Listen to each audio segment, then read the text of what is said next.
Dominant Protector. Credit to the author. 861 hanggang 70. Ang mga pangalan po na nandito ay galing sa mga name generator. Kaya kung meron man pagkakatulad sa mga pangalan ng totoong tao o lugar, ito ay tunay na hindi sinasadya. Siyempre, sayang. Sabi ni Harry. Ikinumpas niya ang kanyang mga kamay, bahagyang inis. Masama na ang ganito, ngunit ang masama ay hindi ako makakakuha ng race eta kung hindi ako makakakuha ng Francine. Pinipilit na ako ng aking pamilya tungkol dito at ngayon ay nabigo rin ang aking plano. Si Harry ay labis na nag-aalala tungkol sa pagkawala ng kanyang posisyon sa loob ng pamilya Kang. Masisisi kaya siya ng pamilya niya sa kinalabasan kung sasabihin niya sa kanila. Parang hindi niya sinubukan, pero wala sa kontrol niya ang sitwasyon. May fiancé na si Francine. Kahit na si Harry ay isang Diyos na isinilang na muli sa lupa, hindi niya maaaring kanselahin ang pagsasaayos para lang makipag-date sa kanya, diba? Ngunit ang ikinatatakot ni Harry ay ang katotohanan na kahit na hindi siya ang pangunahing taong dapat sisihin sa kinahinatnan na ito, ginawa niya, nabigo siyang mag-imbestiga ng lubusan sa bagay na ito. Kung nalaman niya ang tungkol sa arranged marriage ni Francine ng mas maaga, hindi niya kailangang mag-aksaya ng labis na pagsisikap sa paghabol sa kanya. Ang buong bagay ay isang pag-aaksaya lamang ng oras. Bilang isang taong nagtatrabaho sa ilalim ni Harry, si Sherwin ay natural na nag-aalala tungkol dito. Katulad na lamang ng kasabihang, magkadikit sa hirap at ginhawa. Alam na alam niya ito, paano mag-e-exist ang isang bagay kung walang basehan. Kung si Harry ay nawala ang kanyang posisyon sa loob ng pamilya at nawala ng kapangyarihan, silang dalawa, na nagtatrabaho sa ilalim niya, ay hindi magiging mas mabuti. Kaya naman ang pagtulong kay Harry sa kanyang mga problema ay naging bahagi ng mga tungkulin ni Sherwin. Matapos marinig na tinanggihan ni Alexander si Harry, sinimulan na niyang magplano ng mga paraan para pasulong, young Master Harry, dahil hindi gagana ang pamamaraang ito, pagkatapos ay huminto tayo dito. Tumigil ka nga dito. Kung gayon paano ko haharapin ang pamilya ko? Buong tiwala ako na makukuha ko si Francine. Bulong ni Harry. Pero sino ang nakakaalam na may fiancé na siya? Hindi ko na kayang harapin ang pamilya ko, iisipin nila na wala akong silbi. Hindi yun, sabi ni Sherwin na ikinakaway ang kanyang kamay, young Master Harry, kailangan mong isaalang-alang ito mula sa ibang pananaw, ito ay magiging mas simple. Ang bagay ay, ang paghabol mo kay Francine ay hindi mo man lang pangunahing layunin. Ang iyong pangunahing layunin ay upang makakuha ng race eta. Kahit na hindi mo makuha si Francine, ngunit nagagawa mong makuha ang bilang ng race eta ng doktor, na tila hindi ito nakakakuha ng race eta ni Kang. Ang mahalaga ay ang race eta at hindi si Francine. Manam, tama ka. Ngunit kung hindi ko makuha ang aking mga kamay kay Francine, saan ako kukuha ng race eta? Nakikita ni Harry kung saan nanggaling si Sherwin ngunit medyo nalilito pa rin. Maraming paraan para makuha ang race eta na iyan. Pagnanakaw, pananakot at iba pa. Hindi mo kailangang magsimula sa Francine, maaari din tayong pumunta sa ibang tao mula sa medical center ni Dr. Larkins, paliwanag ni Sherwin, mula sa narinig ko, ang iyong nakababatang kapatid na si Alexander, hindi ba siya isang uri ng vice-presidente sa medical center? Oo, siya nga. Sa tuwing may magbabanggit sa kanya, nagagalit ako. Nagawa ni Jacob na maging vice president, mas magaling pa siya sa akin. Nakakainis ako ng sobra. Kamag-anak lang siya at mas maganda pa siya sa akin. Galit na reklamo ni Harry nang maalala niya si Jacob. Ang katotohanan na si Jacob ay naging vice-presidente sa medical center ni Dr. Kang ay hindi lihim dahil ang center ay inihayag na ito sa media. Young Master Harry, alam mo ang kasabihang ito, sabi ni Sherwin, pag-isipan mo. Magpinsan kayo ni Harry. Kahit na siya ang vice president, wala pa siyang kita hanggang ngayon. I think you can go to Jacob because, ultimately, he's still part of the Kang family. Reason of him and work him too emotionally. Alam niya ang race eta ng gamot para sa pagpapahaba ng buhay. Na imposible iyon. Kahit na siya ang vice president, sigurado akong si Martin Larkins lang at ang mga executive board member tulad ni Fatty Boy ang nakakaalam, sabi ni Harry na umiling. At least hindi siya ganun katanga. Young Master Harry, ang kailangan mong gawin ngayon ay hindi ang paghahanap ng race 8 na iyon, ang bagay na iyon ay maaaring maghintay. Nakalimutan mo na ba ang bagong gawain na ibinigay sa iyo ni Master Polong? Sinabi niya sa iyo na kunin ang formula ng gamot ni Dr. Larkins at ang ruta na ginagamit niya sa pagpapadala ng mga materyales. Paalala ni Sherwin, kung makukuha mo ang impormasyon para dyan, ito ay isang ideya pa rin sa Race 8. Para sa oras na iyon, maaari pa rin nating makuha ang mga ideya para sa oras na iyon. Tama ka. Hindi naman ganoon kahalaga ang ointment, dapat alam din ni Jacob ang formula at ang ruta ng pagpapadala, sabi ni Harry na tumatango-tango, parang isang ideya kung ganito ang sasabihin mo. Hahanapin ko siya bukas at makipag-chat sa kanya. Sana, may makuha ako sa kanya. Young Master Harry, dalawang bagay ang kailangan mong tandaan, ang paglalaro ng family card, kailangan mong ipaalam sa kanya na ang pagbangon at pagbagsak ng pamilya kang ay tungkulin ng bawat miyembro ng pamilya. Maaari mo siyang bigyan ng ilang benepisyo, tulad ng pagbibigay sa kanya ng ilang bahagi ng medical center pagkatapos mong kunin ang pamilya kang. Ang lahat ng ito ay idle talk pa rin. Hindi namin alam kung kailan mo kukunin ang iba pang bagay sa pamilya. Ang paalala ni Sherwin ay kailangan mo siya, hindi ba't binigyan mo na si Jorelyn ng kaunting pera? Manam, may katuturan iyon, sabi ni Harry na tumango-tango, naiintindihan ko na ngayon. Sherwin, walang dod ang ikaw ang may lakas ng utak. Akala ko wala ng ibang paraan at naghahanda na akong umuwi at mapag-alitan. Hindi ko alam na marami ka pang ideya. Haha, tungkulin kong bigyan ka ng payo, napangiti si Sherwin, na bahagyang nagmamalaki. Kinabukasan ng tanghali, pinuntahan ni Harry si Jacob na may dalang itim na katad na naglalaman ng $300,000. Tuwing hapon, pumupunta si Jacob sa Dr. Kang's Medical Center para magsagawa ng praktikal na gawain. Inabisuhan na niya ang punong guro, si G. Lane, na nakitang may potensyal siya at hindi siya pinigilan. Ano ang punto ng pagpunta sa universidad? Hindi ba para lamang matuto ng ilang mga kasanayan upang makahanap ng magandang trabaho? Ngayon ay naipasa na ni Jacob ang hakbang na ito at nakahanap kaagad ng isang matatag na trabaho, syempre, walang sasabihin si Mr. Lane. Naisip na ni Harry ang pang-araw-araw na gawain ni Jacob. Sa sandaling umalis si Jacob ng paaralan sa tanghali, inilabas ni Harry ang kanyang ulo mula sa likurang bintana ng Cayenne Porsche Cayenne. Hoy bro! Dito! Noong una, hindi inakala ni Jacob na tinatawag siya ng boses. Bagamat parang pamilyar, sino ang pupunta sa harapan ng kanyang paaralan at tatawagin siyang, bro? Kaya hindi niya pinansin.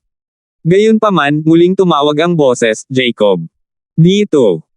Iyon ay nang mapansin ni Jacob at tumangala. Nang makita niyang si Harry iyon.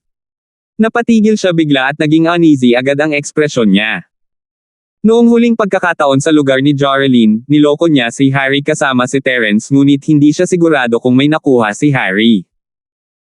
Dahil siya iyon at si Terence, hindi namamalayan ni Jacob na si Harry ay dumating upang tanungin siya tungkol dito.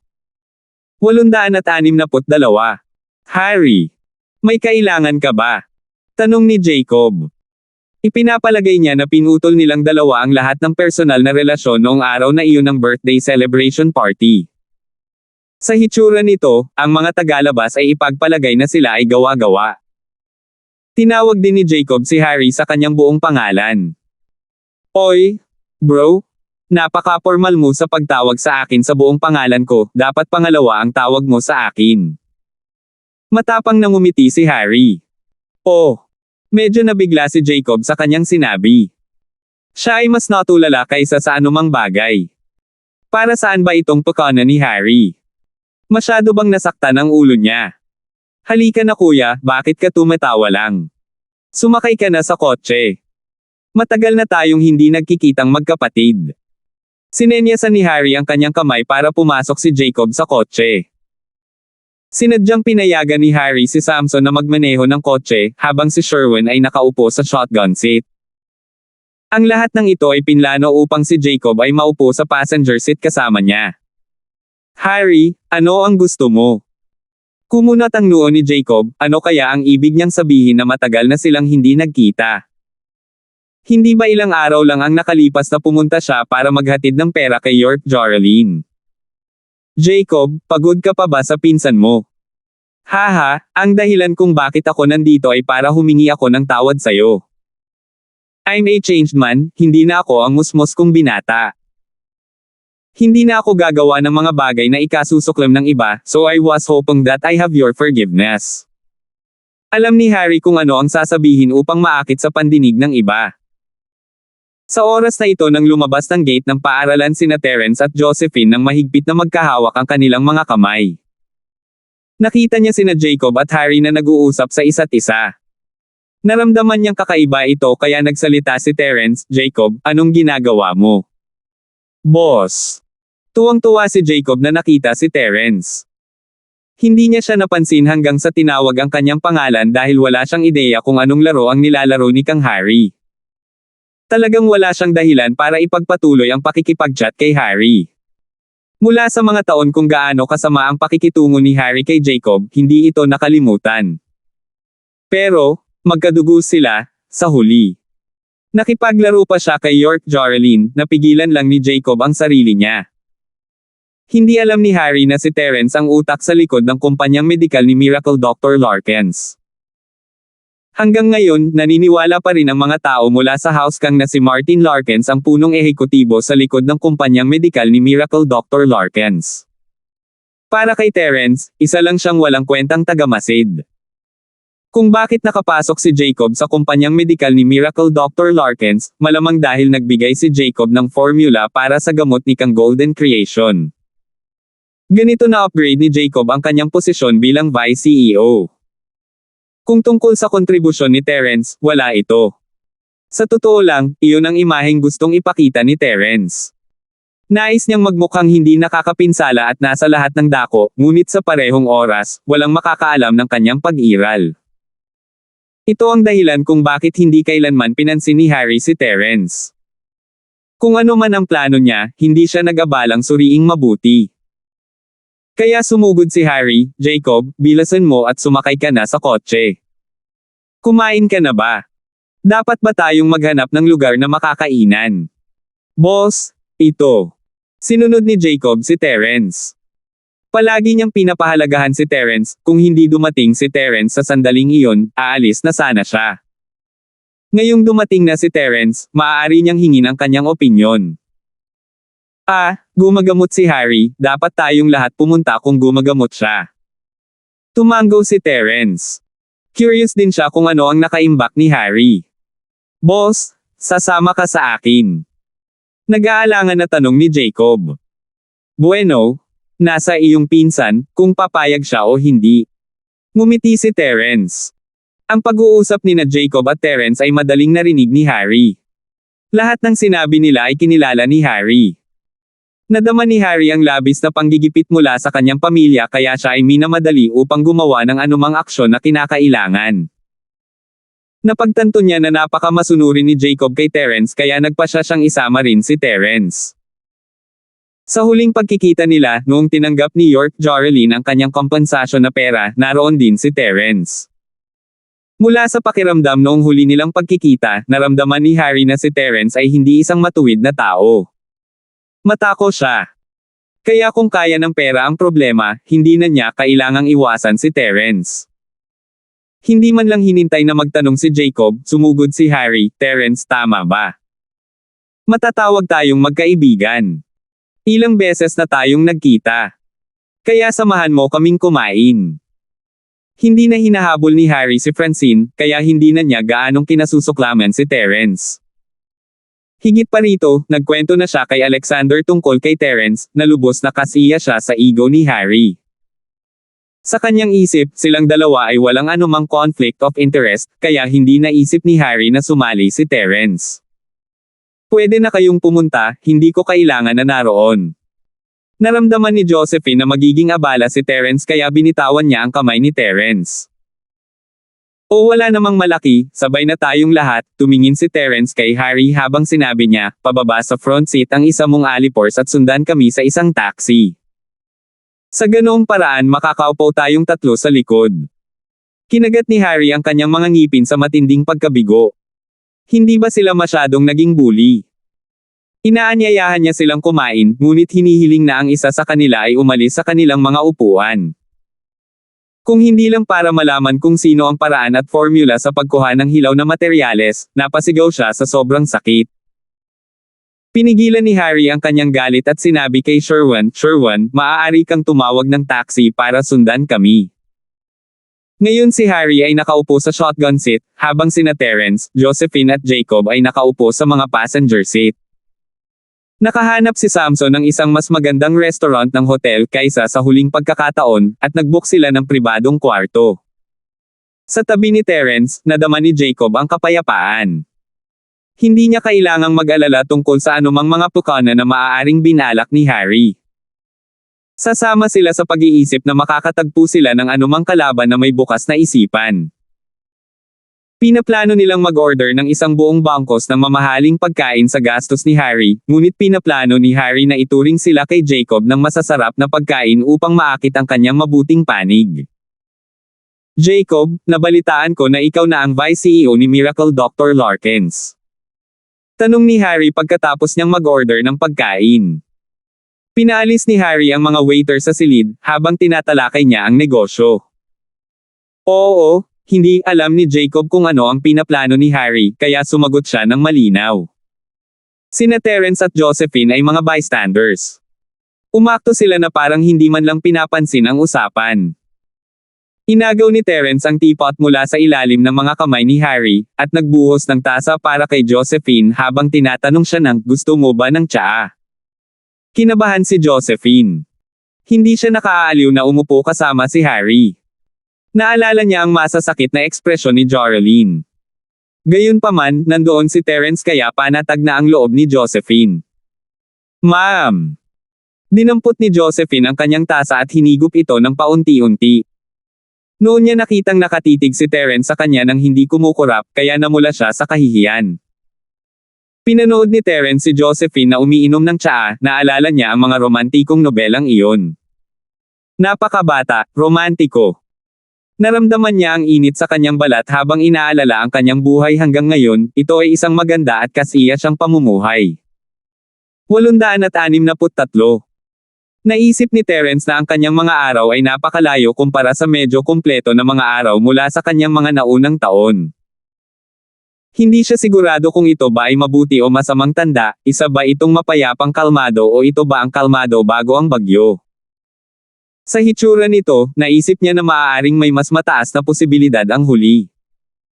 Si Yukon ay may kapansanan, at hindi mauupo si House York nang malaman iyon. Dapat ay gumagawa sila ng plano. Tungkol naman sa ibang tao, hindi ba ito ang dahilan kung bakit nagpakita si Harry?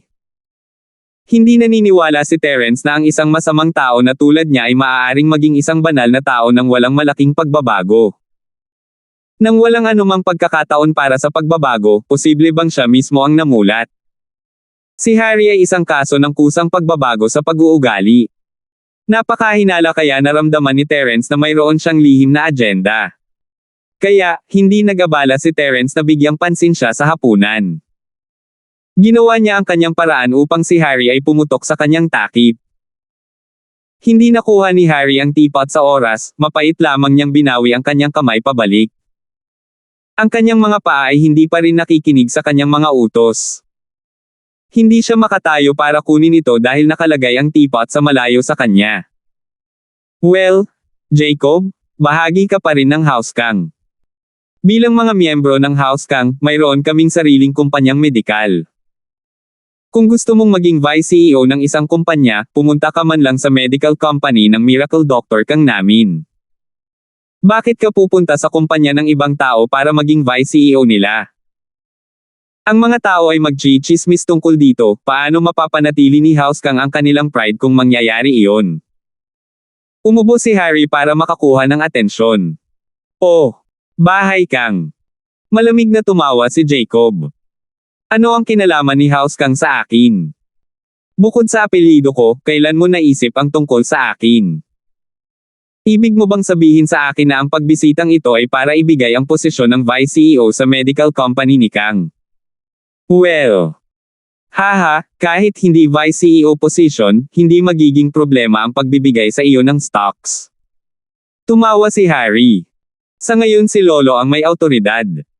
Hintayin mo akong humawak ng kapangyarihan. Ibibigay ko sa iyo ang kanyang bahagi sa mga stock. Sa ganoong paraan ay magiging shareholder ka ng kumpanya ng medisina ng ating house. Sa huli, bahagi ka ng house Kang. Paano namin natitiis na hayaan kang magduse? Oh, kung gayon dapat akong magpasalamat sa iyo. Inimbitahan mo ako upang pag-usapan ang bagay na ito. Hindi naniniwala si Jacob sa isang salita na ipinangako ni Harry. Maliban kung sumikat ang araw mula sa kanluran, ito ay isang kumpletong kalokohan na kwento na ginawa ni Harry tungkol sa pagbibigay ng mga stock. Kain muna tayo ng hapunan. Tumawa ng bahagya si Harry saka siya umarte na parang normal lang ang lahat. Nilinggan niya si Samson at sinabing, tingnan mo kung bakit napakatagal bago ihain ang mga pinggan. Nang matapos ang kanyang pangungusap, pumasok ang mga waiter dala ang mga pagkain. Hindi rin nagtagal ay nakahilera na sa mesa ang mga ulam. Napakahusay ng serbisyo sa restaurant ng hotel na ito. Walang respeto si Terence sa host, si Harry at ang kanyang mga alipors, sina Samson at Sherwan. Sa sandaling inilapag ang plato ng pagkain sa mesa, sinimulang abutin ni Terence ang mga plato. Inihain niya ang kanyang sarili at si Josephine, kaunting serving mula sa bawat ulam. Walang pakialam si Terence, ngunit medyo nahihiya pa rin si Josephine. Sa huli, siya ay isang magandang ugali na binibini, at siya ay nasa harapan ng iba na hindi niya pamilyar. Ang mga kilos ni Terence ay hindi napapansin ni Harry. Isang tupi ang nagsimulang mamuo sa mga kilay ni Harry. Hindi niya gusto ang kawalang galang pero hindi siya nagsalita. Umaasa siya na tutulungan siya ni Terence sa kanyang layunin sa paghikayat kay Jacob, kaya naman hindi siya nagsalita tungkol sa kawalang galang. Jacob, totoo ba ang mga chismis? Nabalitaan ko na ang produkto ni Miracle Dr. Larkins ay may katulad sa Golden Creation. May kapareho ba itong epektong panggamot sa Golden Creation ni Kang? Si Harry ay kumilos ng walang pakialam habang nagtatanong. Oo. Iyon ay ang Miracle Dr. Larkins's injury medicine, hindi pa rin alam ni Jacob kung ano ang iniimbak ni Harry. Ano man ang itanong, maikling sagot ni Jacob. Ayaw niyang magsalita ng higit sa kinakailangan. Makakasagot siya ng tapat dahil wala naman siyang kailangang itago. Wala naman siyang alam na sikreto sa korporasyon. Well, ang pagiging epektibo, ay dapat na pareho sa gininto ang paglikha ni Dr. Kang. Patuloy na tanong ni Harry. Oo, dapat, patuloy ni Jacob. Kaya pala. Malalaman mo ba kung saan nanggaling ang formula ng injury medicine ni Miracle Dr. Larkins? Haha, alam mo naman di ba? Si Harry ay unti-unting nakakamit ang kanyang punto. Si Jacob ay hindi eksaktong ignorante sa sitwasyon. Nang marinig niya ang mga salita ni Harry, nakaramdam siya ng pagkasuklam. Ang mga salitang iyon na nakadirekta sa kanya ay nagpapahiwatig na ang gamot sa pinsala ni Larkins ay nakuha mula kay Jacob. Sa sandaling iyon naunawaan ni Jacob ang layunin ng pulong ng hapunan na ito. Ang layunin ni Harry ay alamin kung ang Miracle Dr. Larkins's injury medicine ang ibinigay niya. Anong kalokohan? Ni hindi pa niya nakita ang medikal na formula ng sarili niyang lolo, kaya paano niya maibibigay ang isang bagay na hindi pa niya nakita? Kalmadong sumagot si Jacob, well, bakit ko malalaman? Kung hindi mo alam ay hindi mo alam, ngunit huwag magalit. Mabilis na idinagdag ni Harry. Galit ako. Kalmadong nagsalita si Jacob, sumulyap siya kay Terence para tingnan kung may mga pahiwatig. Nakita lang niya si Terence na masayang kumakain. Lalong gaman ang pakiramdam ni Jacob nang malaman iyon. Kalimutan mo na, Jacob, pareho tayong taga-bahay Kang. Diretso ako sa iyo sa gusto ko. Para sa isang kapatid, pwede mo ba akong ikuha ng Miracle Dr. Larkins's injury medicine formula? Naramdaman ni Harry na parang paikot-ikot siyang naglalakad kasama si Jacob kahit ang matamis na usapan ay hindi epektibo. Kaya nakipagsapalaran siya sa paglabas sa kanyang tunay na layunin. Formula ng injury medicine ni Larkins.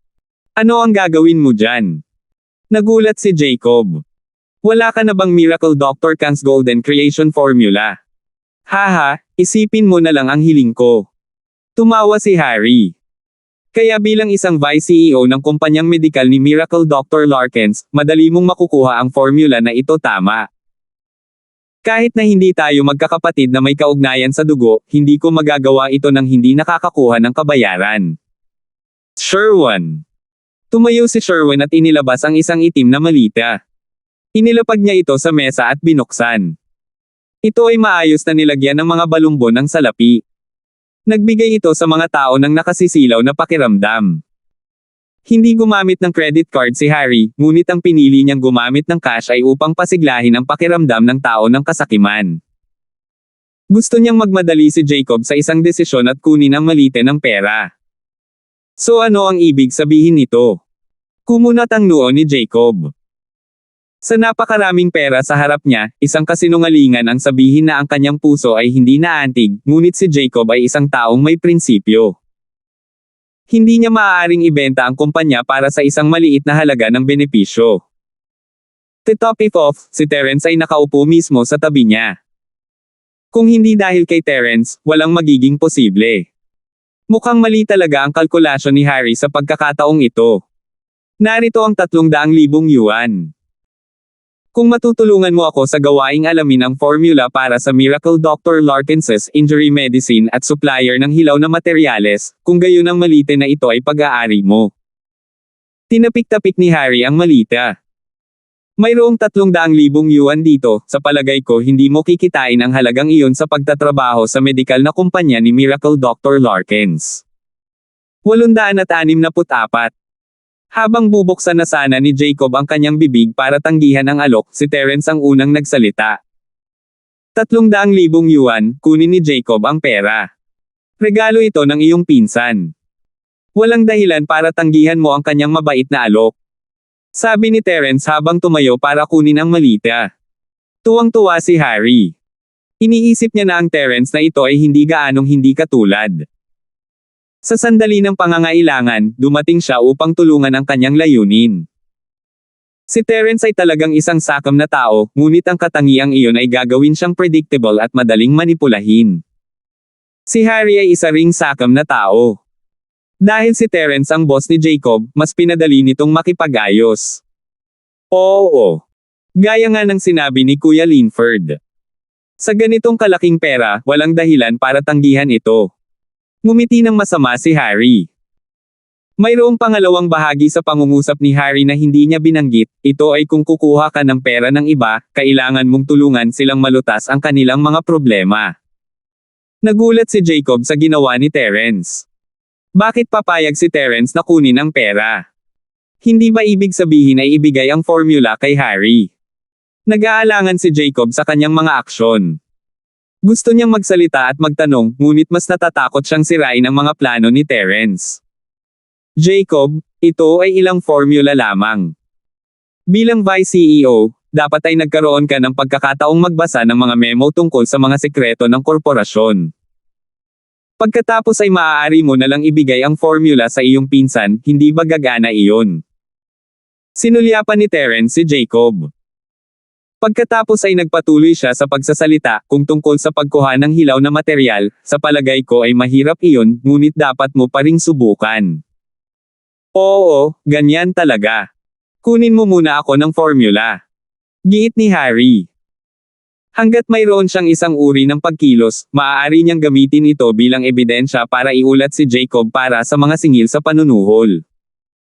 Kapag dumating na sa puntong iyon, maaari na niyang hingin ang anumang impormasyong gusto niya. Formula.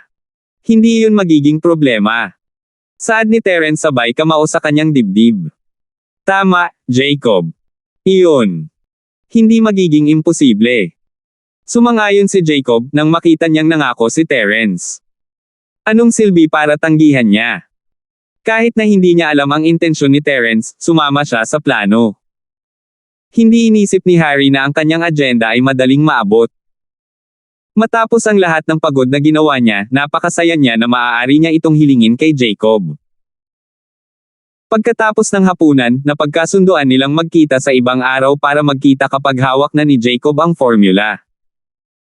Pagkalabas ng restaurant, naunang umalis si Harry at ang kanyang mga alipors. Para naman kay Jacob, may bitbit siyang malita ng pera. Tanong ni Jacob, "Boss, ano ang ibig sabihin nito? Gusto nila ng formula, bibigyan na lang ba natin sila ng formula?" "Oh, syempre, ibibigay namin sa kanila. Kung hindi, nasayang nila ang 300,000 yuan para dito," ngumiti si Terence. "Hindi mo kailangang magnakaw ng kahit ano, isusulat ko lang ito para sa iyo." Sa sandaling matapos magsalita si Terence, bumalik siya sa restaurant para kumuha ng menu bilang notepad na pagsusulatan. Sa mga walang laman na puting espasyo ng menu, isinulat niya kay Jacob ang formula. Pagkatapos ay sinabi niya, "Eto, tawagan mo lang si Harry kung kailan mo gusto." "Oh, ito ba ang totoong formula?"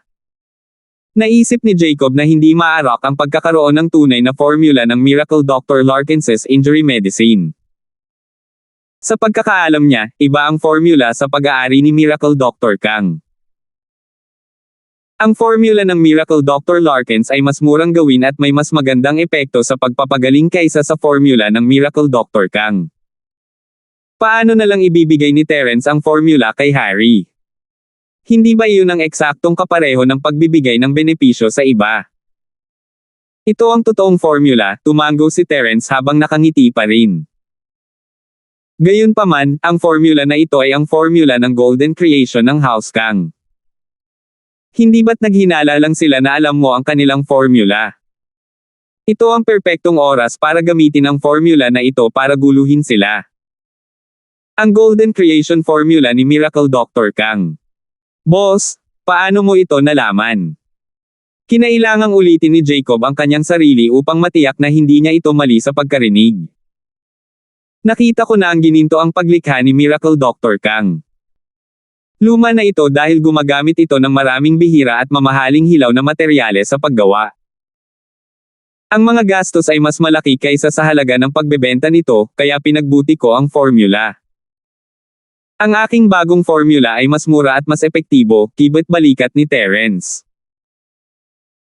"Hindi ko ibinibigay sa kanila ang bago at pinahusay kong formula, ibinabalik ko lang sa kanila ang formula na mayroon na sila, pero binili nila ito sa halagang 300,000. Hindi ba sulit iyon? Sobrang sulit." Sa wakas ay naunawaan ni Jacob ang plano ng laro ni Terence. "Boss, napakagaling mo. Madali kang nakakuha ng 300,000 yuan mula kay Harry. Napakagaling." Kinasusuklaman ni Jacob ang kanyang pinsan, si Harry, at hindi isang pakiramdam ang nabuo sa isang gabi. Kung wala si Terence ngayon, hindi sana siya uupo sa iisang table kasama si Harry. Alam ni Jacob na may plano si Terence, kaya pinili niyang sumunod. "Wala akong planong linlangan siya, gusto ko lang sundan para makita kung anong mga pakulo niya," mapait na ngumiti si Terence. Ngunit, hindi niya napigilan ang pagbibigay ng 300,000 yuan, kaya walang dahilan para tanggihan ko ang kanyang kabaitan. "Tama. Tinakat mo lang ako. Saglit doon, naisip ko na gusto mo talagang ibenta ang formula mo sa halagang 300,000 yuan. Halos sumabog ang puso ko." Nakahinga ng maluwag si Jacob. "Boss, sa iyo ang pera na ito.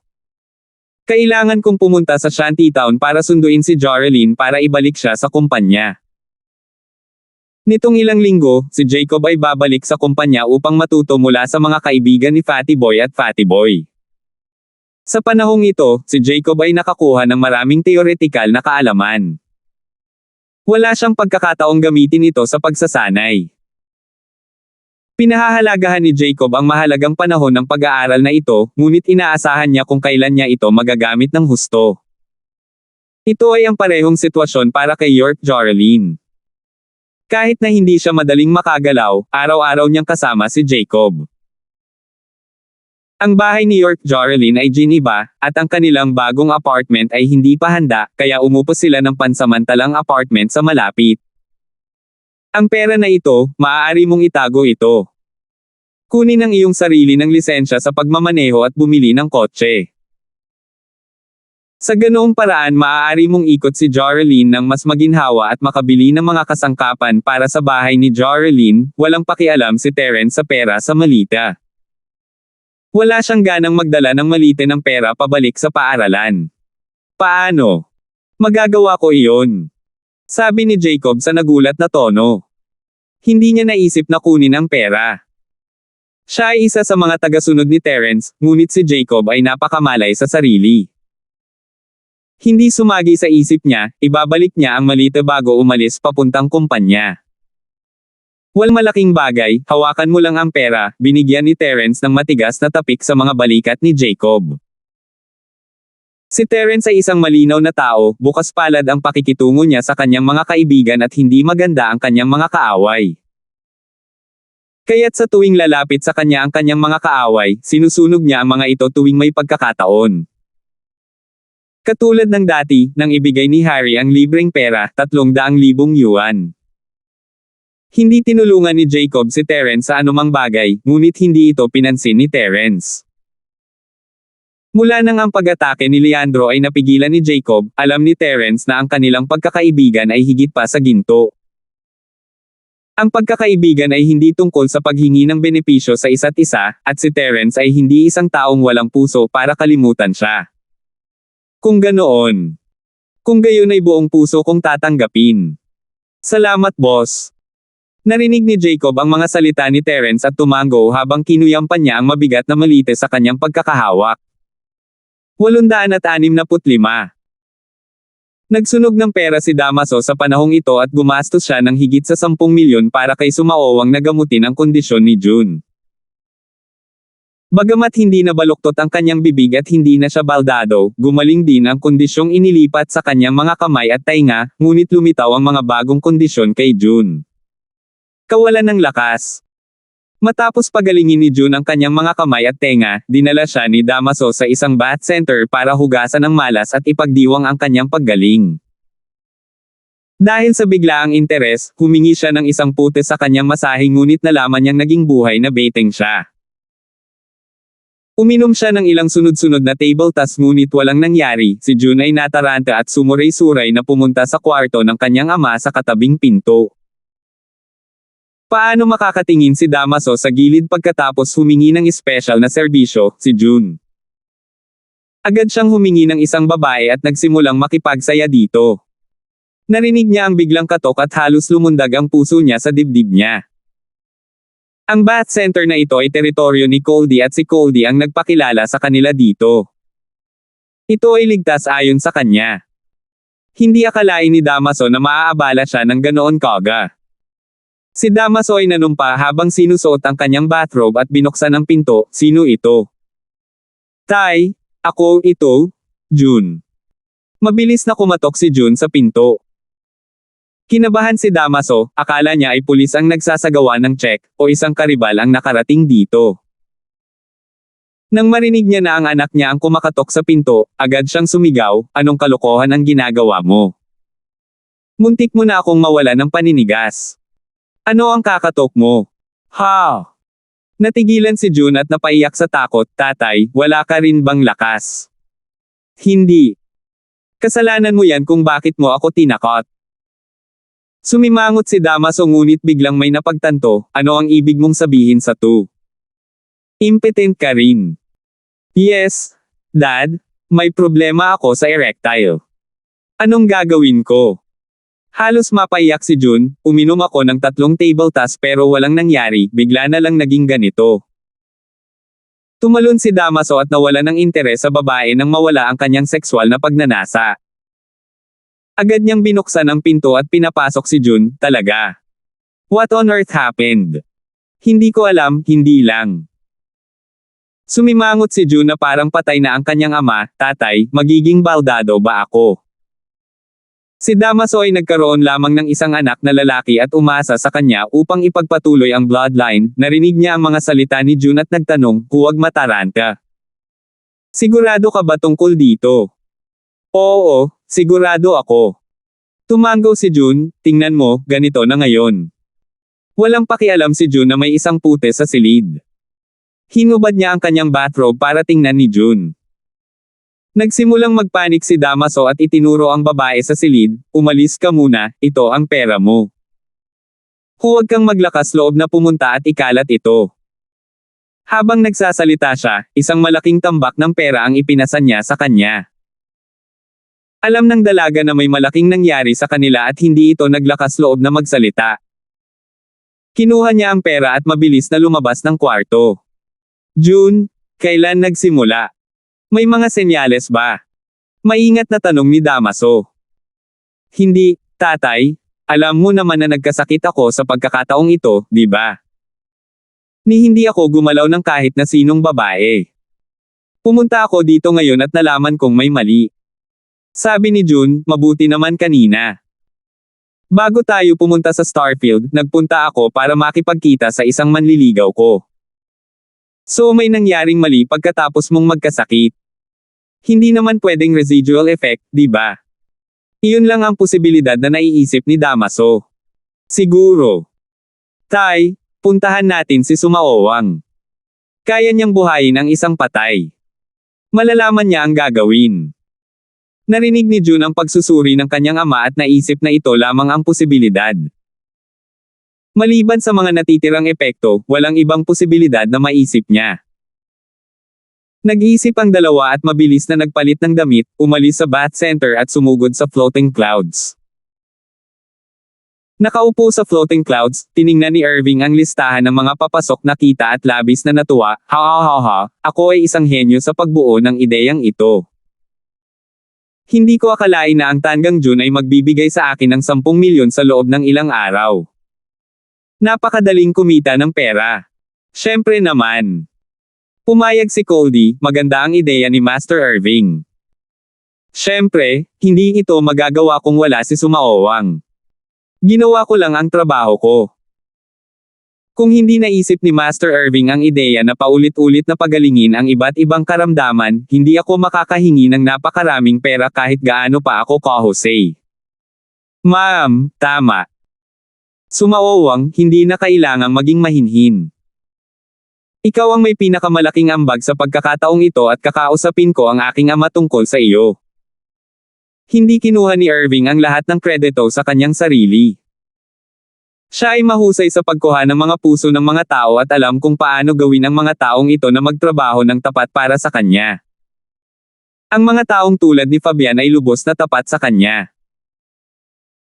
Kailangan lang ni Irving na magpakita sa kanila ng kabaitan at bilang kapalit, tatanggap siya ng grupo ng mga tapat na tagasunod sa ilalim niya, kaya bakit hindi? At alam niya na bagamat si Sumaowang ang pinakamalaking contributor, malalaman ng mga tao ni House Hale na siya ang utak sa likod nito. Gaano man ka-Jose ang ginawa ni Sumaowang, hindi niya makukuha sa kanya ang nagpautang, ang tagaplano. Salamat, Master Irving. Pinahahalagahan ni Sumaowang.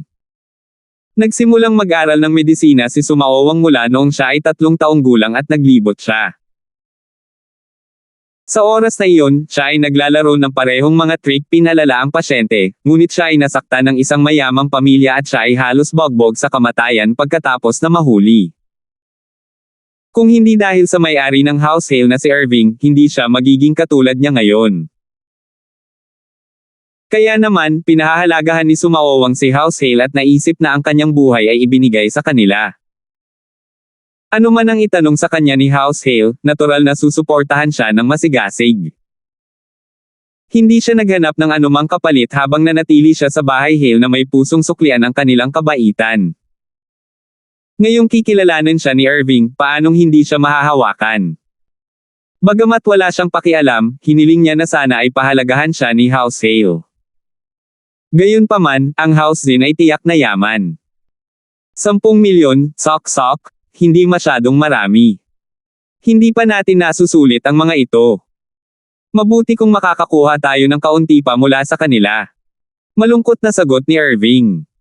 Huwag kang mag-alala, Master Irving. May ginawa ako kay June at naniniwala akong malapit na sila rito. Pagkatapos nito, mas maraming pera ang mahuhulog sa iyong bulsa. Napangiti si Sumaowang. 866. Oh, talaga. Pero kung gagawin natin iyon, maghahinala ba sila? Si Irving ay hindi tanga. Bagamat siya ay sakim, ayaw niyang masira ang kanyang reputasyon dahil dito, gusto namin ng pangmatagalang benepisyo, hindi lang ang pera ni Jun. Masama kung pinaghihinalaan nila kami para dito. Hindi nila gagawin. Ginawa ko ito ng banayad at hindi sila sapat na matalino upang matuklasan iyon, kumpiyansa na ikinaway ni Sumaowang ang kanyang mga kamay, hindi nila malalaman kahit na pumunta sila sa ospital. Mabuti yan, ayos lang basta hindi tayo hahatakin nito, tumango si Irving bilang kasiyahan. Syempre hindi. Hindi lang tayo hahatakin nito, pero padadalhan din tayo ng pera. Malamig na tumawa si Sumaowang, Master Irving, hintayin mo ang aking palabas. Mabuti, mabuti. Hihintayin kong dumating ang tanggang iyon at bigyan ako ng pera. Masayang tumango si Irving. Tama si Sumaowang, tumakbo si Janong sa loob at sinabi, Master Irving, bumalik si Jun at ang kanyang ama, hinihiling na makita si Sumaowang. Papasukin sila, hindi makapaghintay si Irving. Kung mas mabilis siyang kumita, mas gusto niya. Mabilis na dinala ni Janong sina Damaso, Jun at ang kanyang ama sa silid sa likod. Pagkapasok ni Damaso, umungal siya, Sumaowang, anong ginawa mo? Bakit lumalala ito? May mali sa mga lugar na maayos noon. Kahit na si Damaso ay isang bulgar na tao, siya ay sensitibo sa ilang paraan. Alam niyang hindi niya masisisi ang lahat sa natitirang epekto ng mga nakaraang kondisyon. Para mas maliit ang gastusin niya kay Sumaowang para pagalingin ang kanyang anak, maiiyak na lang muna niya ito. Damaso, mag-ingat ka sa mga sinasabi mo. Dito ka ba maaaring kumilos ng napakayabang? Kahit nasa teritoryo mo tayo, huwag kang masyadong malupit sa harap ko. Malungkot na sumimangot si Irving ngunit mas bumilis ang tibok ng kanyang puso. Nalaman ba ito nina Damaso at Jun? Nanlamig si Damaso. Sa katunayan, naisip lang niyang hilingin kay Sumaowang na gamutin ang katawan ng kanyang anak at hindi pinansin ang katotohanan na siya ay nasa teritoryo ni Irving. Hindi siya nang ahas na saktan si Irving. Ang impluwensyang taglay ni Irving ay madaling masira ang kanyang pamilya. Ang mapurol niyang mukha ay agad na napalitan ng ngiti, Master Irving, huwag kang magalit. Humph, magsalita ka ng maayos. Huwag mong isipin na ikaw ang Diyos dahil lang binayaran mo si Sumaowang para tingnan ang iyong anak. Dito, wala sa aming mga customer ang Diyos. Kinagat ni Irving ang kanyang mga labi at malamig na tumikim matapos makita na si Damaso ay hindi na naglakas loob na gumawa ng eksena, hindi man lang kami kumukuha ng mga ordinaryong tao na gustong makita si Sumaowang. Oo. Si Damaso ay hindi nang ahas na magsalita ng marami matapos makita kung gaano kadominant si Irving. Tumawa siya ng mapait, Master Irving, Sumaowang, pakiusap tulungan mo akong tingnan si Jun. Hindi ko ba pinagaling si Jun? Ano pa? Nagkunwaring nalilito si Sumaowang at nagtanong. Hindi, may sakit pa siya. Mabilis na sumagot si Damaso. May sakit pa siya. Hindi ko makita. Hindi baluktot ang bibig niya pati tenga, ayos din ang mga kamay at paa niya. Ang gwapo niyang bata, kamusta ang sakit? Pinag-aralan ng mabuti ni Sumaowang si Jun. Hindi sa ibabaw. Sumagot si Damaso, walang lakas si Jun. Impotent. Natigilan si Sumaowang. Sina Irving at Cody na nanunood sa gilid ay nagkunwaring napalaki ang kanilang bibig sa gulat, napatitig kay Jun ng may pagtataka, paano?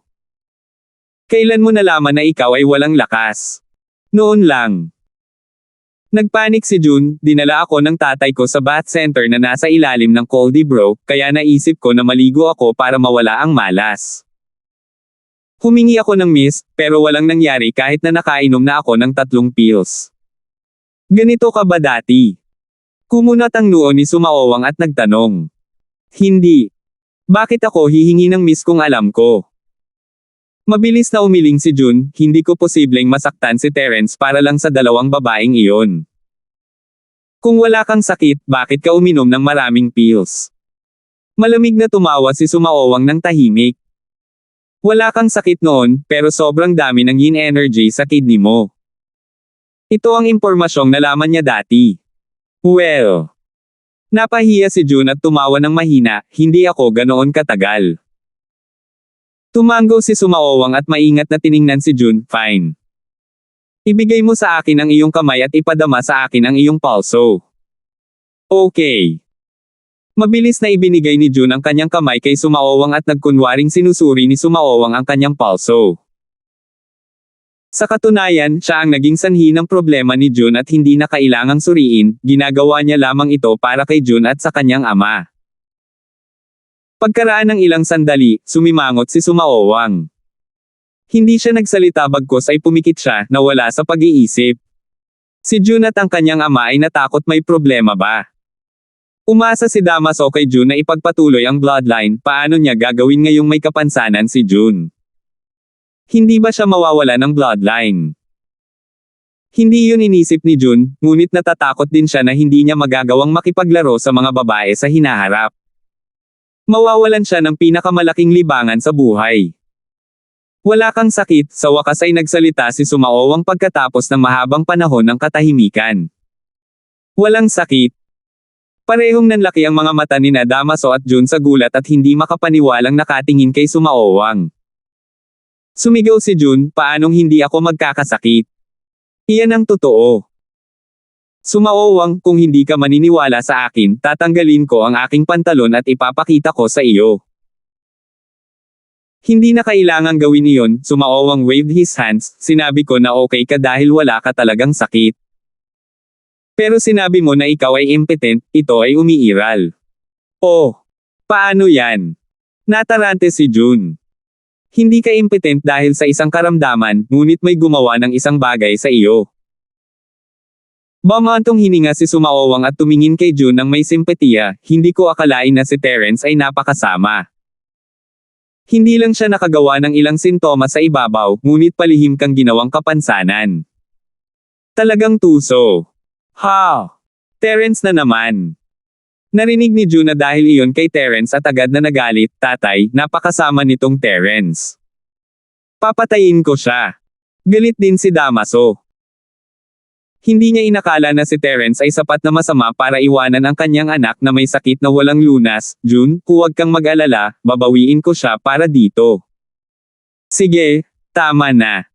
Gusto mo bang labanan muna si Terence o pagalingin mo muna ang anak mo? Sumimangot si Sumaowang at nagkunwaring hindi masaya habang tumatawa sa loob. 867. Si Irving ay may sama ng loob kay Terence. Kung maaari niyang ilipat iyon kina Damaso at Jun, hindi ba niya hahampasin ng isang bato ang 2 ibon kung gagawin niyang labanan ang 2 iyon kay Terence? Naisip ni Sumaowang na maganda ang kanyang ideya at muli siyang mapupuntahan ni Master Irving. Gamutin mo siya, syempre, dapat unahin natin ako. Mabilis na sumagot si Jun, Sumaowang, maaari mo bang ayusin ang problema ko? Oo, kaya ko, pero mahirap. Napabuntong hininga si Sumaowang, para sa akin, walang hindi ko kayang pagalingin. Gayunpaman, may iba't ibang kahirapan. Masyado akong nag-aksaya ng purong enerhiya noong ginagamot kita dati. Hindi rin ito maliit na problema. Kailangan ko ng maraming purong enerhiya para dito. Sumaowang, huwag kang mag-alala, babayaran kita ng sapat. Magkano ang gusto mo, sabihin mo sa akin. Nabalitaan ni Damaso na maaaring gumaling ang kanyang anak at mabilis na inalok. Well, kailangan mong tanungin si Master Irving tungkol dyan. Kung gagamitin ko ang lahat ng purong enerhiya ko sa iyo, hindi ko na may iligtas ang iba na lalapit sa akin sa hinaharap. Kapag dumating ang oras na iyon, malaki ang mawawala sa akin. Mas pinahirapan sila ni Sumaowang, gamutin ko si Jun pagkatapos kong mabawi ng buo ang lakas ko, paano yan? Mas mura. Pero, hanggang kailan ako maghihintay? Wala nang masyadong pera si Damaso. Dinala niya ang 50 milyon sa Starfield upang mamuhunan sa cruise ngunit gumastos na siya ng higit sa 10 milyon upang gamutin ang sakit ng kanyang anak. Mula sa mga salita ni Sumaowang, kailangan niyang magbayad ng higit pa kaysa dati para magamot ang kanyang anak. Siya hesitated. Kung ito ay magiging mas mura pagkatapos niyang maghintay ng ilang sandali, kaya bakit hindi gawin iyon? 3 hanggang 5 taon, walang pakialam na sagot ni Sumaowang. Ha! Natigilan sina Jun at Damaso habang nagkatitigan sila. 3 hanggang 5 taon. Naisip ni Damaso na ang paghihintay ay ilang araw hanggang sa 1 buwan, paano nila inaasahan na magiging ilang taon? Hindi ba masyadong mahaba iyon? Si Jun ay hindi makapaghintay ng ganoon katagal. Kung may ibang nangyari noon o kung hindi niya mahanap si Sumaowang, hindi ba siya mananatiling beteng sa buong buhay niya? Hindi maiwasan ni Jun na tumingin kay Damaso at halatang pareho ang naisip ni Damaso. Paano sila makapaghintay? Kung sila ay patuloy na naghihintay at isang bagong problema ang nangyari, ang kanyang bahay Zin ay walang tagapagmana. Kinagat ni Damaso ang kanyang mga ngipin, Master Irving, hindi problema ang pera, basta mapagaling mo ang anak ko, hindi problema ang pera. Well. Nag-alinlangan si Master Irving, well, hindi naman sa ayaw ko, ngunit ang buhay ay may kapalit, ngunit ang dalisay na enerhiya ay hindi mabibili ng halaga. Gusto ni Damaso na manampa ng marinig ang mga salita ni Master Irving. Anong klaseng loika iyon? Ang buhay ay may presyo, ngunit ang dalisay na enerhiya ay hindi mabibili. Gayunpaman, si Damaso ay hindi nang ahas na magalit at pinanatili ang kanyang galit, ayos lang, sabihin mo sa akin kung magkano. 30 million, at least. Walang pakialam na sagot ni Irving. Ha! Napatulala si Damaso sa presyo. Bagamat hinulaan niya na hindi ito magiging mura, hindi niya akalain na magiging ganoon ito. 30 million, unti-unti niyang nakuha ang perang ito sa Stonegate at mawawala rin ito ng ganito. Master Irving, ang presyo. Narinig ni Sumaowang ang presyo ngunit nag-alinlangan siya. Narinig ni Damaso ang mga salita ni Sumaowang at natuwa siya. Mukhang naisip ni Sumaowang na masyadong mataas ang presyo at gusto niyang makipag-usap para sa kanya. Si Sumaowang ay tiyak na isang mahusay na tao.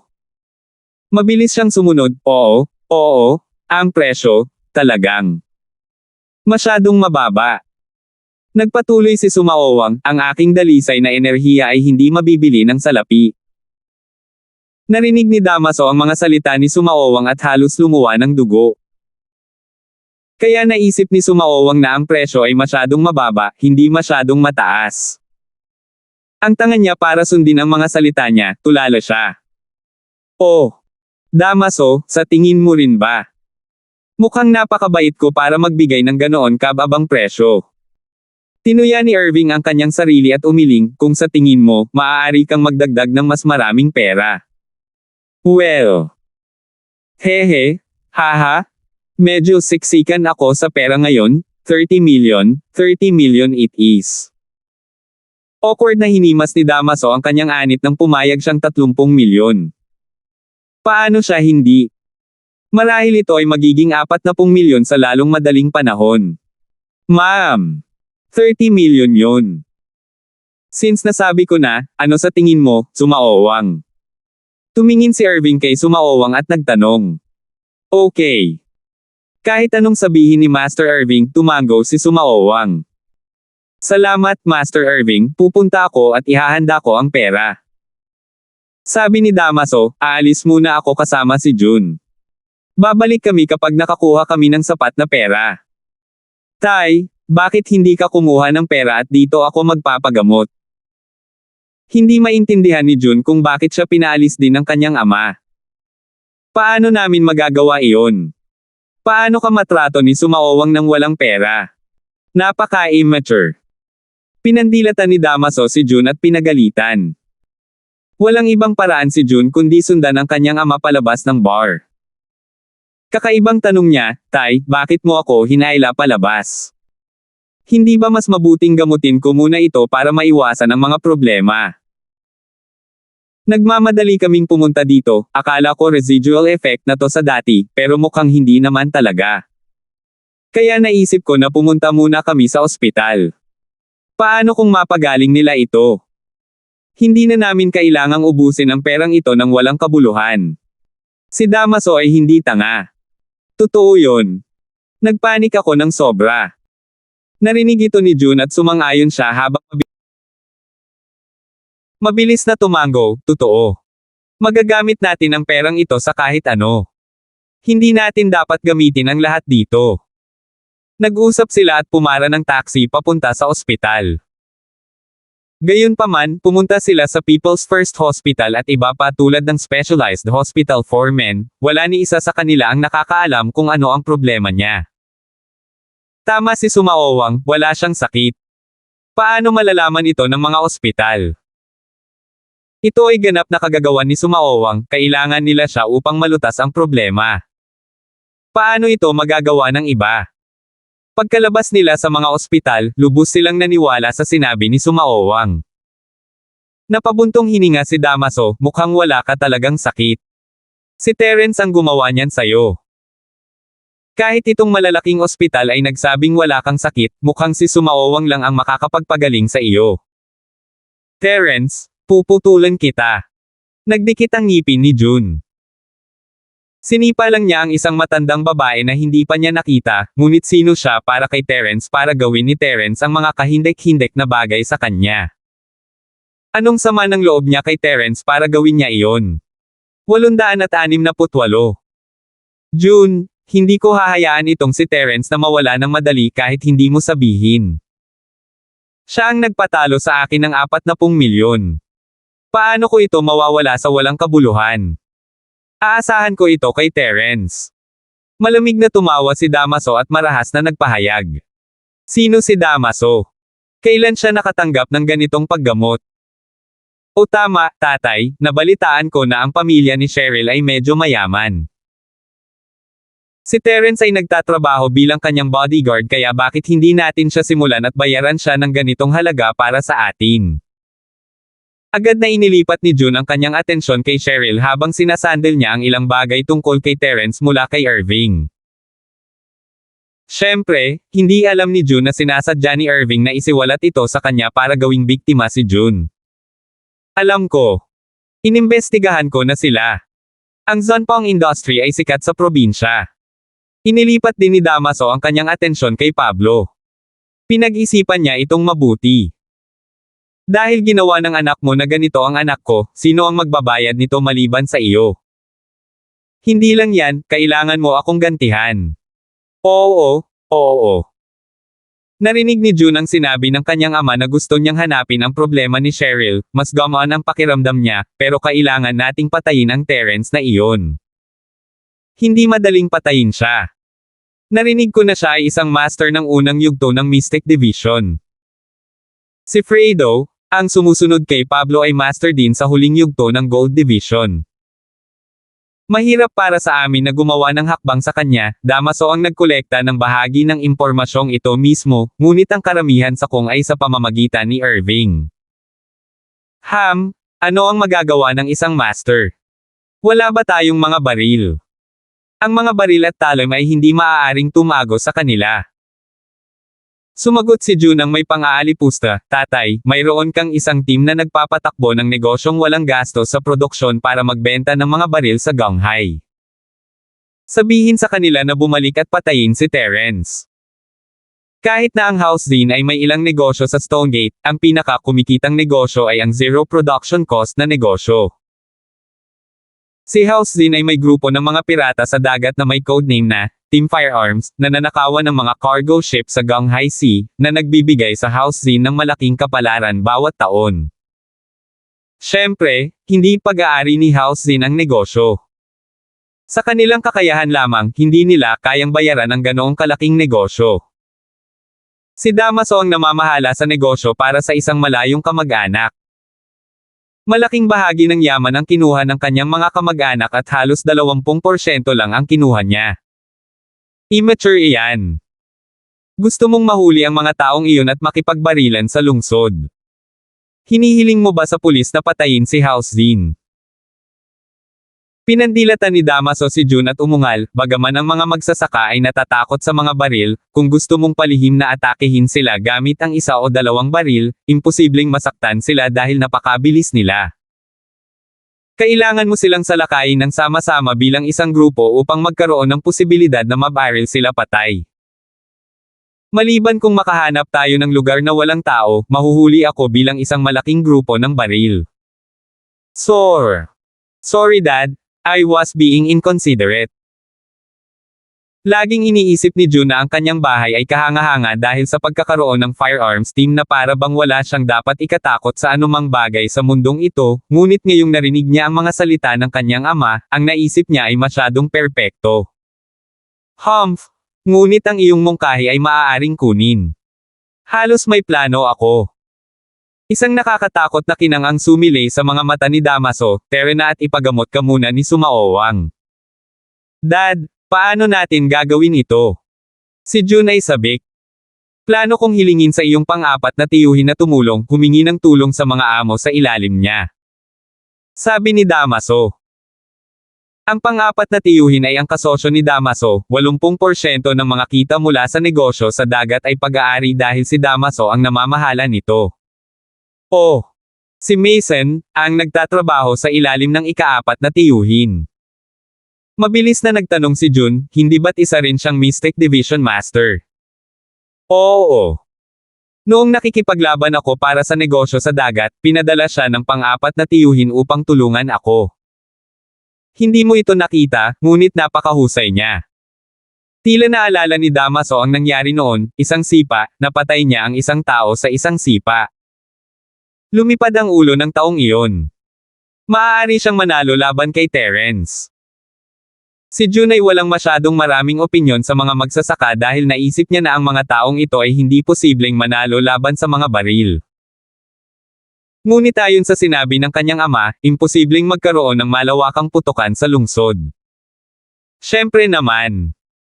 Sinabi ni Damaso, siya ay isang master ng gitnang yugto ng Mystic Division na eksperto sa mga panloob na estilo. Narinig kong sinabi ni Irving na si Terence ay nasa unang yugto pa lamang, siyempre, maaari siyang manalo laban kay Terence.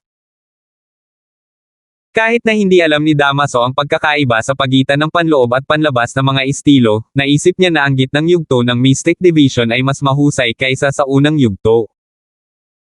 Pagkatapos ay sasabihin natin sa kanya na tanggalin si Terence. Napakadali. Naisip ni June na napakadali lang na patayin siya. Siyempre hindi natin siya basta-basta kayang patayin. Umiling si Damaso, ang kailangan nating gawin ay sabihin kay Mason na kidnapin sina Cheryl at Yasi. Ang kalaban niya ay si Fredo, hanggat matatalo niya si Fredo, maaari niyang kidnapin sina Cheryl at Yasi. Habang hawak ang hostage, maaari nating bantaan si Pablo para sa pera. Siyempre, maaari nating hilingin sa amin ang Terence na hilingin sa amin ang pera, pagkatapos ay hilingin sa amin ang mga Terence na magdala ng pera sa mga des. Patayin mo siya. Nakakamangha. Malaking halaga ng pera ang maibabalik natin, makakapaghiganti rin tayo. Narinig ni June ang mga salita ng kanyang ama at ang kanyang mga mata ay nagningning, mabuti, napagpasyahan na iyon. Ngunit iyon ay pagkatapos ng aking paggamot.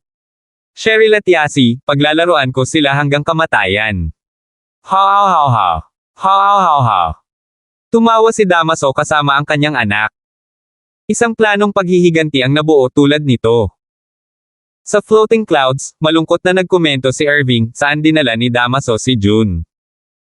Hindi ba niya gusto ang kanyang paggamot? Bakit hindi na sila bumabalik pagkatapos ng napakatagal na panahon? Hindi iyon ang kaso. Sa palagay ko gusto ni Damaso na magpatingin muna sa mga ospital upang makita kung siya ay talagang may sakit o wala, sumaowang raw sa pamamagitan ng intensyon ni Damaso. Oh! Nakikita ba ng mga ospital? Tanong ni Irving. Hindi ka ba naniniwala sa akin? Huwag kang mag-alala, babalik din sila agad. Sinabi ni Sumaowang, Master Irving, tiyak na makakakuha ka ng ganitong halaga ng pera. Ha! Nakakagaan ng loob. Tumango si Irving, siguradong madaling kumita ng pera tulad nito. Hindi tayo madalas makakita ng mga pasyenteng matatabang tupa, o hindi ko susubukan na kumita ng pera sa pamamagitan ng property development. Ang ganitong uri ng mga pasyente ay swerte, pagsang-ayon ni Sumaowang, o tama, Master Irving, pagkatapos kong ayusin ang kanyang problema sa erectile, ano pa ang dapat kong gawin? 869. Siyempre. Si Terence ang sisisi sa amin, ano ang kinatatakutan mo?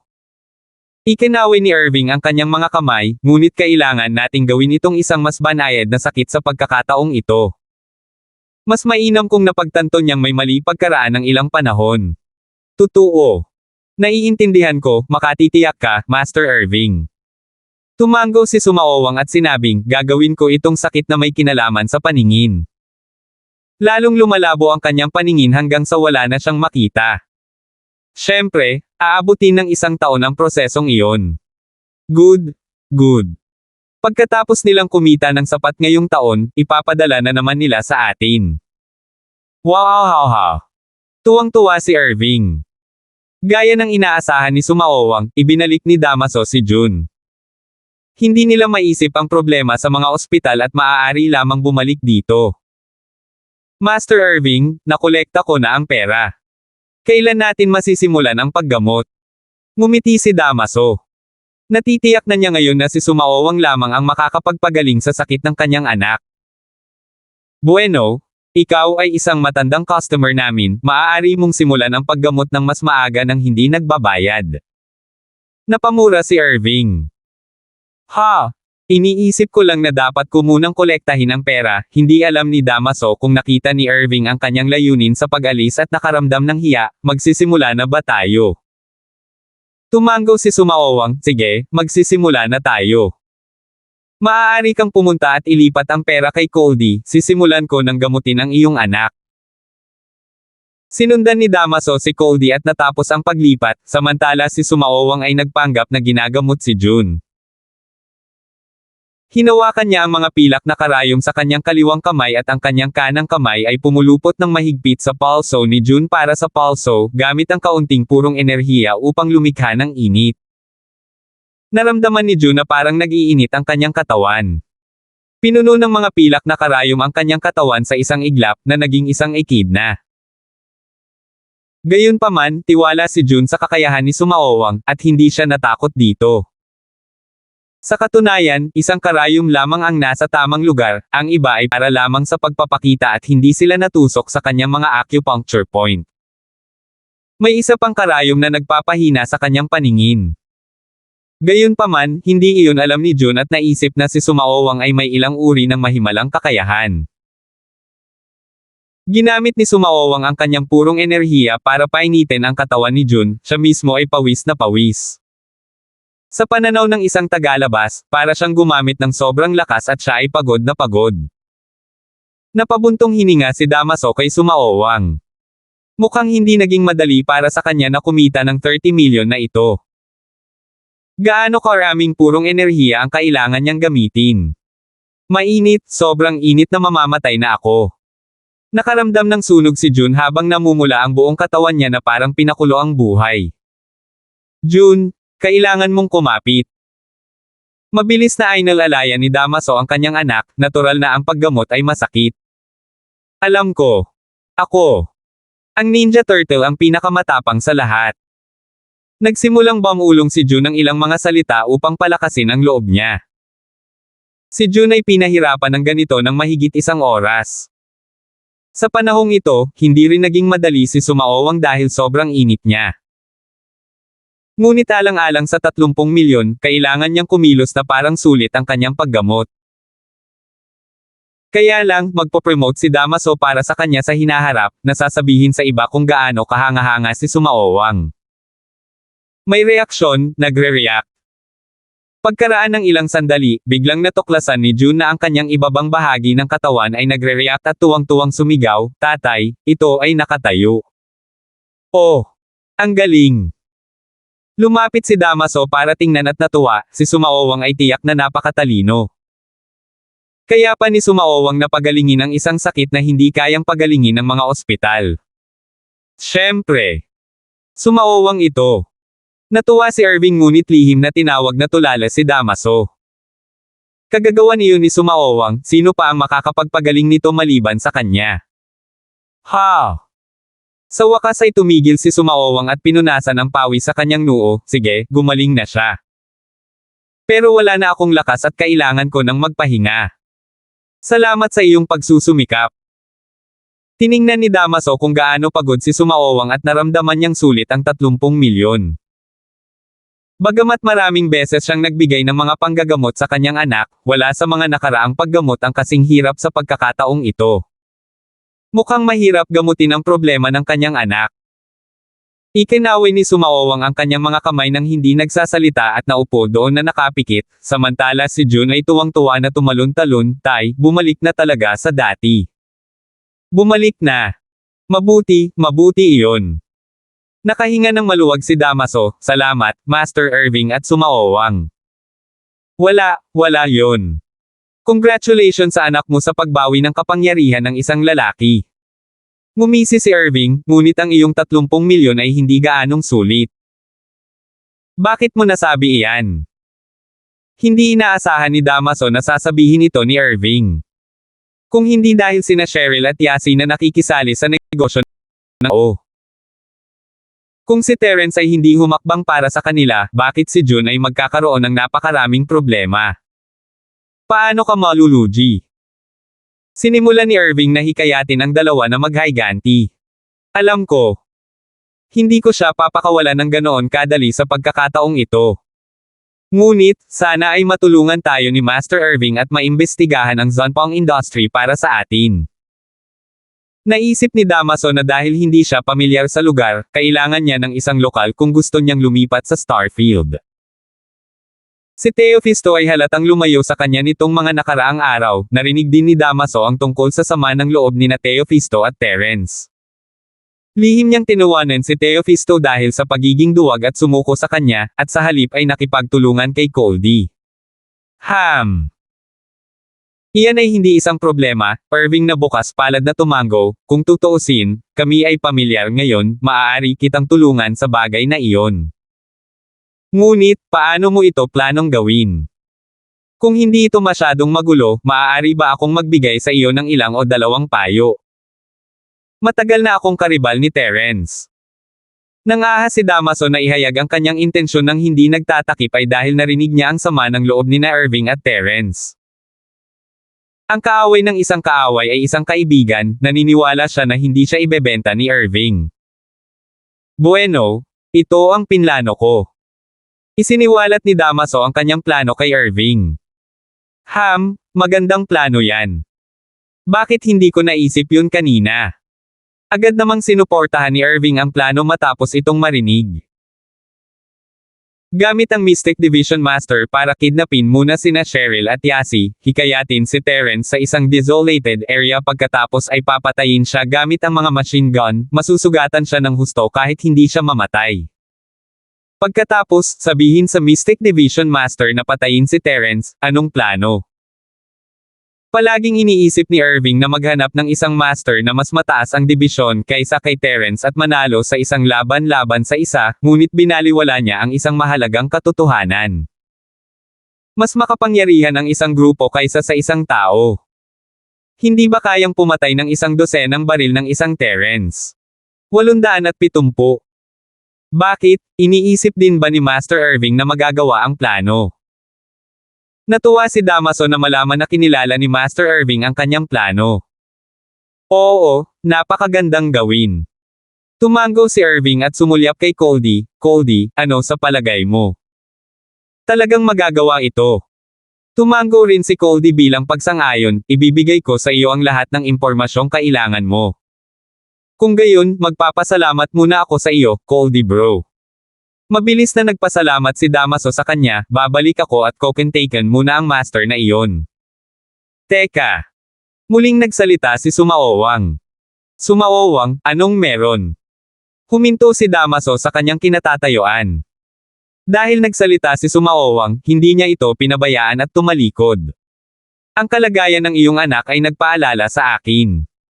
Bagamat ang iyong anak ay mukhang maayos na ngayon, hindi namin matiyak na si Terence ay walang ibang ginawa. Dapat kang mag-ingat. Huwag itong pabayaan kung may nararamdamang mali. Nagsimulang balon ni Sumaowang si Damaso. Ano? Meron pa. Napabuntong hininga si Damaso, gaano ang moralidad nitong si Terence? Meron pa. Ito ay hula lang, hindi ako sigurado tungkol dito.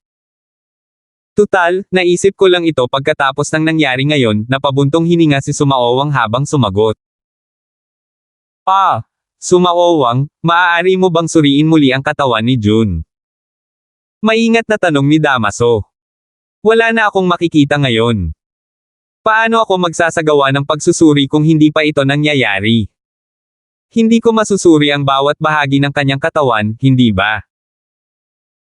Maubusan ako ng purong enerhiya at mamamatay, iwinagayway ni Sumaowang ang kanyang mga kamay at tinanggihan ang mungkahi ni Damaso. Ganun ba? Hindi mapilit ni Damaso si Sumaowang na gawin ito ngunit parang may tumusok sa kanyang puso. Nakaramdam siya ng pagkabigo at nadagdagan ng galit kay Terence. Pero huwag kang mag-alala, wala akong hindi mapapagaling. Kung ano man ang dumating, bumalik ka sa akin. Naaaliw si Sumaowang. Iyan ang tanging paraan, umalis si Damaso kasama ang kanyang anak na walang pagpipilian. Pagkaalis ng dalawa, sa wakas ay bumantong hininga si Irving, ang tanga. Sana kahit papaano ay maalis nila si Terence. Hayaan silang gawin ang anumang gusto nila, kailangan lang nating tumuon sa pagkakakitaan ng pera.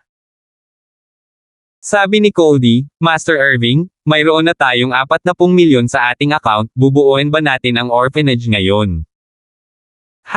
Bakit hindi? Umalis ka na at maghanda, isama mo si Sumaowang doon. Pagdating mo doon, bigyan mo sila ng babala. Sabihin mo sa kanila na umalis sa lalong madaling panahon o papatayin ko sila. Mayabang na sagot ni Irving. Ngayon na mayroon na silang paraan para kumita ng pera na garantisado ng hindi natatalo, mas naging dominante siya. Master Irving, ngunit hindi ako sanay sa pakikipaglaban. Ang pagod na mukha ni Sumaowang ay agad na napalitan ng pananabik. Hindi mahalaga. Kailangan mo lang ipakita ang iyong kapangyarihan bilang isang Mystic Division Master. Ang Dean ay nasa Golden Division lamang, hindi siya mangangahas na makipaglaban sa isang Mystic Division head-on. Walang ingat na sagot ni Irving, hindi ko sinasabing kalabanin mo siya, nandyan ka para banta siya. Huwag kang mag-alala, hanggat hindi siya tanga, hindi kanya lalabanan. Okay. Gumaan ang pakiramdam ni Sumaowang at nagpatuloy, Master Irving, maliligo muna ako. Muntik na akong mamatay sa init noon. Hindi madaling kumita ng 30 milyon. Narinig ni Irving ang mga salita ni Sumaowang at tumawa, Sumaowang, huwag kang mag-alala. Ikaw ang may pinakamalaking kontribusyon sa pagkakataong ito, tatandaan ko iyon. Salamat, Master Irving. Mabilis na yumuko si Sumaowang. Si Starfield ay may isang mahimalang doktor na tinatawag na Sumaowang. Ang balitang ito ay kumalat mula sa ama at anak ni House Zin, kasama ang sinadyang promosyon ni Cody.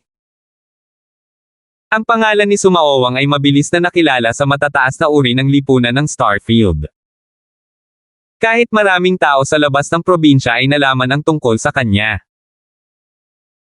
Gayunpaman, dahil ang mga klinikal na bayarin ni Sumaowang ay napakataas, maliban sa mga sakit na walang lunas tulad ng kay Jun, ang iba ay ayaw gumastos ng napakaraming pera. Kaya naman, nabuo ang reputasyon ni Sumaowang, ngunit walang mga pasyente ang dumating sa kanya. Nakuha ni Harry ang reseta ng gamot sa pinsala ni Miracle Dr. Larkins mula kay Jacob at natuwa siya. Hindi niya akalaing mapapatungan ito ng kamay ng ganoon kadali. Kung gayon, bakit siya nag-abala sa paghabol kay Francine? Gayunpaman, limitado ang kapangyarihan ni Jacob. Madali para sa kanya na kumuha ng Race Eta para sa gamot sa pinsala, ngunit hindi ganoon kadali para sa kanya na makuha ang recipe para sa Peel of Life Extension at Toxin Cleansing. Ang makukuha ni Jacob ay napakalimitado.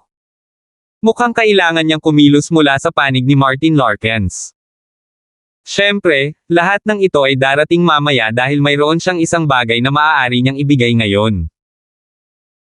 Masayang inuwi ni Harry ang recipe at medyo nasiyahan si Miracle Doctor Kang sa mga nagawa ni Harry. Pagkatapos ng lahat, hindi sila dapat magmadali upang kunin ang recipe para sa tableta, si Harry ay nagtagumpay na sa pagkuha ng recipe para sa gamot sa pinsala. Tulad ng inaasahan, ito ang parehong recipe ng gamot ng aming House Kang. Tiningnan ni Miracle Doctor Kang ang recipe na ibinalik ni Harry at nagalit. Jacob, ang brat na iyon, dapat ay ibinigay niya ang recipe na ito kay Martin Larkins kapalit ng posisyong Vice President. Anong sakam na aso, sinisira niya ang magandang negosyo ng bahay Kang. Siyempre, hindi nagtanong si Miracle Doctor Kang kung totoo ba ang recipe o hindi. Pagkatapos ng lahat, hawak niya ang lahat ng mga recipe ng gamot sa kanyang mga kamay. Maging sina Guillermo at Carlos ay hindi alam ang tungkol dito, hindi pa banggitin si Harry. Ang tanging taong nakakaalam tungkol dito ay si Polong, at imposible para kay Polong na ilantad ang recipe. Siya ang napiling tao para maging susunod na may-ari ng House Kang, bakit niya ibebenta ang kanyang magiging tubo? Kaya, ito ay dapat na nanggaling kay Jacob.